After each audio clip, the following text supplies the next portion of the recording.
This is Zanon's retail store in the Nakivale refugee settlement in western Uganda. It's been a source of income for several Congolese refugees over the years. Zanon was a trader in the DRC before he moved to Uganda in 2005.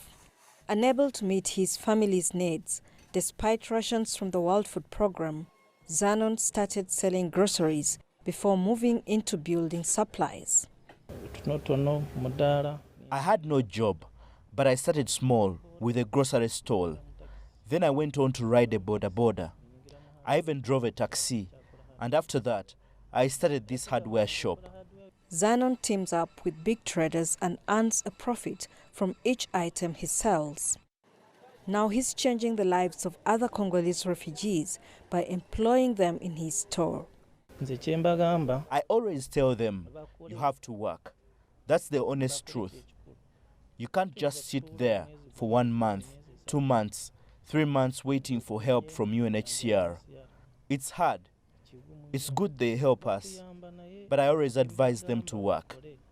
Thousands more refugees fleeing violence in the DRC are huddled in settlements across the country, and their only hope for food comes from humanitarian agencies. The settlements are crowded, and getting essential services like water and healthcare is a struggle. Since January, more than 41,000 refugees have crossed into Uganda, and the number is expected to climb. It's putting pressure on Uganda's infrastructure and national resources. So we have done something called a prioritization exercise, which basically targets those refugees that are most vulnerable. So we make sure that the humanitarian funding we receive is assisting those who need it the most. Of course, we do not have sufficient resources. The UN World Food Programme says it needs at least $120 million annually to provide food assistance to refugees in Uganda. To meet their immediate needs, the WFP is now investing in livelihood projects.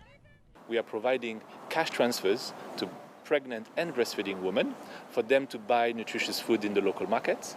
We are helping them to set up vegetable gardens so they can also grow their own food. And we are helping them, get into village saving and loans so they can also save their own money and invest in their future. Zanon helps other refugees by teaching them business skills, but more than 500 people are fleeing the DRC for Uganda every day. More money is needed to help the new arrivals survive on their own. But the UN admits the funding crunch is affecting the humanitarian response. Isabel Nakiria, CGTN, Kampala, Uganda.